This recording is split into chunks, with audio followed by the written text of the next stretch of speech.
మన పిల్లల భవిష్యత్తు కోసం వారికి బంగారు బాట వేయాలంటే సరైన స్థలం ఎంచుకోవాలి. మీ పెట్టుబడికి నమ్మకమైన వేదిక శ్రీవాసవి ప్రాజెక్ట్స్.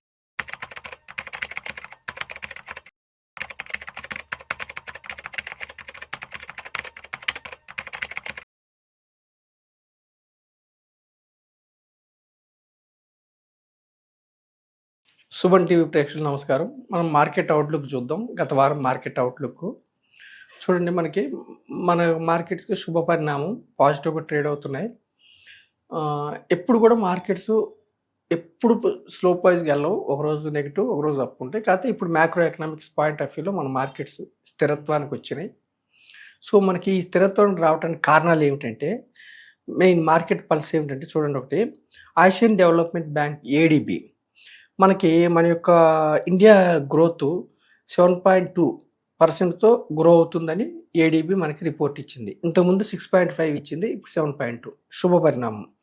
ఎందువల్ల అంటే domestic consumption, recent GST rates cuts వల్ల కావచ్చు, ఇన్కమ్ ట్యాక్స్ ల్యాబ్ పెంచడం వల్ల కావచ్చు, గవర్నమెంట్ తీసుకున్న నిర్ణయాల వల్ల మన యొక్క ఇండియన్ గ్రోత్ 7.5%తో గ్రో అవుతుంది, 7.2%తో గ్రో అవుతుంది. Very good. సెకండ్ పాయింట్ ఏమిటంటే, India and European union EU మధ్య ట్రేడ్ అగ్రిమెంట్ కుదరబోతుంది. సో ఇది ఇంపార్టెంట్. ఇండియాకి యూరోపియన్ అంటే ఒక అమెరికా మన మీద టారిఫ్లు వేసినా కానీ యూరోపియన్ యూనియన్ సుమారుగా 15-18 దేశాలు ఉన్నాయి. యూరోపియన్ యూనియన్తో మనం ట్రేడ్ అగ్రిమెంట్ కుదుర్చుకుంటే మన యొక్క ఎక్స్పోర్ట్స్కి బ్రహ్మాండంగా మన ఎకానమీ ముందుకెళ్ళే అవకాశం ఉంది. తర్వాత ఇండియా అండ్ బ్రెజిల్ ఒక అగ్రిమెంట్ మీద సైన్ చేసాయి. ఏంటి? సబ్మెరైన్ నౌక సంబంధించిన అగ్రిమెంట్స్ మీద సైన్ చేసాయి. తర్వాత సెంటర్ అప్రూవ్డ్ రోడ్ ప్రాజెక్ట్స్. మన యొక్క గవర్నమెంట్ క్యాపెక్స్ పెంచుతున్నారు. 44,700 కోట్లు భువనేశ్వర్, మనకి ఒరిస్సాలో భువనేశ్వర్కి పారాదీప్ మధ్య ఒక రోడ్డు శాంక్షన్ చేశారు. 44,000 కోట్లు ఖర్చు పెడుతున్నారు. ఇంకా ఇది కాకుండా మన యొక్క India commerce secretary Rajesh Agarwal గారు ఏం చెప్పారంటే, యుఎస్ డిప్యూటీ ట్రేడ్ అతన్ని కమిషనర్ని కలిశారు. ఎవరిని అంటే రిక్ స్విట్జర్, న్యూఢిల్లీలో కలిశారు. కలిసి కొన్ని రోజుల్లో యుఎస్కి మనకి మధ్య ట్రేడ్ అగ్రిమెంట్ కుదరబోతుంది. సో టాక్స్ అయితే జరుగుతున్నాయి. ట్రేడ్ అగ్రిమెంట్ కుదిరిందంటే మన మార్కెట్స్ మళ్ళీ Q2 ఎర్నింగ్స్ బాగున్నాయి, Q3 కూడా మనం ఎక్స్పెక్ట్ చేస్తున్నాం. మ్యాక్రోస్ బాగున్నాయి, మాన్సూన్స్ కూడా బాగున్నాయి. ఓన్లీ థింగ్ ఏంటంటే ఇన్ఫ్లేషన్ చాలా అదుపులో ఉంది. ఇన్ఫ్లేషన్ కొంచెం బూస్ట్ కావాలి. ఇన్ఫ్లేషన్ బూస్ట్ అవటం వల్ల ఏమిటంటే రియల్ జీడిపి ప్లస్ ఇన్ఫ్లేషన్ అయితే నామినల్ జీడిపి కొంచెం ఇంకా ముందుకెళ్ళే అవకాశం ఉంది. అదొకటి తప్ప ఇంకేం లేదు. తర్వాత రైల్వే మినిస్టర్ అశ్విన్ అంటే న్యూస్ ఇవి ఎందుకంటే మార్కెట్ గోతం ఇచ్చే న్యూస్. అశ్విన్ గారు ఏం చెప్పారంటే, టికెట్స్ మీద మనం సబ్సిడీ లాస్ట్ ఇయర్లో 60,000 కోట్లు ఇచ్చారు రైల్వే టికెట్స్ మీద. అది ఏసీ కావచ్చు, తర్వాత సెకండ్ క్లాస్ కావచ్చు, ఇంకోటి 60,000 కోట్లు ప్రజలకు సేవ్ అయినాయి. అంటే గవర్నమెంట్ సబ్సిడీ ఇచ్చింది. దీనివల్ల ఏమిటి? ప్రజలకు సేవ్ అయితే వాళ్ళు తిరిగి మళ్ళీ ఎకానమీలో డబ్బు ఖర్చు పెడుతూ ఉంటారు. తర్వాత రిజర్వ్ బ్యాంక్ ఆఫ్ ఇండియా ఏం చెప్తుంటే, మైక్రో ఫైనాన్స్ కంపెనీస్ అంటే చిన్న ఫైనాన్స్ ఇచ్చే కంపెనీస్కి ఒక ఫైనాన్స్ రంగంలోనే కాకుండా మీరు ఇంకొంచెం మీ యొక్క బిజినెస్ని ఎక్స్పాండ్ చేసుకొని ఎకానమీకి బూస్ట్ అయ్యేలాగా మీరు వేరే మార్గాలు అన్వేషించండి అని ఆర్బీఐ మనకి చెప్పింది. ఇవే కాకుండా ఇంకా మార్కెట్ న్యూస్ ఏమిటంటే, తెలంగాణ చీఫ్ మినిస్టర్ రేవంత్ రెడ్డి గారు ఒక 1,000 crores ఫండ్ ఆఫ్ ఫండ్స్ స్టార్టప్స్ని సపోర్ట్ చేయడానికి మన యొక్క తెలంగాణ గవర్నమెంట్ కూడా ఒక 1,000 crores స్టార్టప్ ఫండ్ ఏర్పాటు చేసింది. తర్వాత ministry of labour and employment మైక్రోసాఫ్ట్తో ఒక జాబ్ ఆపర్చునిటీ కోసం మైక్రోసాఫ్ట్తో మనకి ఆర్టిఫిషియల్ ఇంటెలిజెన్స్ స్కిల్లింగ్, తర్వాత వర్క్ ఫేస్ దేశంలో మైక్రోసాఫ్ట్తో ఒక అగ్రిమెంట్ కుదిరింది. ఇవే కాకుండా మన ఆర్బీఐ కూడా రేట్ కట్స్ చేసింది, ఫెడ్ కూడా రేట్ కట్స్ చేసింది. దీనివల్ల ఏమిటంటే మన ఆర్బీఐ కూడా రేట్ కట్స్ చేసింది. తర్వాత మన యొక్క దేశంలో ఎకానమీకి బాండ్స్ కొనటం ద్వారా బ్యాంక్స్కి లిక్విడిటీ డబ్బు పెంచడం ద్వారా ప్రజలందరికీ క్రెడిట్ కూడా పెరుగుతుంది, కంపెనీస్కి క్రెడిట్ కూడా పెరుగుతుంది.